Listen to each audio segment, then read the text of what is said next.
Before I gave my life to Jesus, I started to get in trouble with the law. I would get drunk or I would get high and I would go drive and then I would get DUIs. I don't gotta get into super detail about that. Ultimately, the fourth time that I was in jail, I sat there and I looked at my life. I looked at my past, which was full of me just being an idiot, not really caring about anybody but me, what I wanted, how I felt about stuff. And I just kind of started to realize that I lived a very selfish lifestyle. I saw where it had gotten me. I looked at the future ahead of me and I just saw nothing but darkness.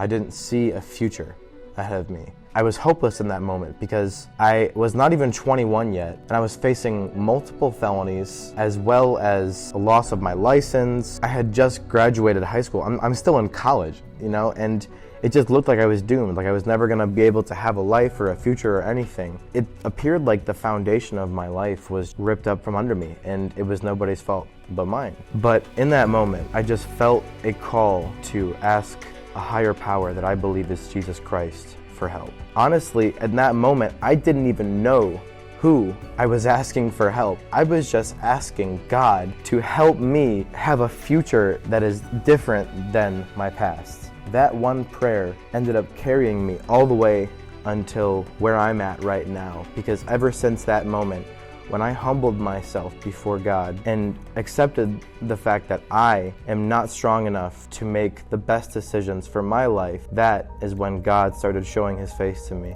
and has completely turned my life all the way around. Nowadays, I'm not perfect. I still struggle with a lot of things, but just the transformation of my life has largely been account to the people that God has placed into my life, as well as a constant hunger for growth in Christ.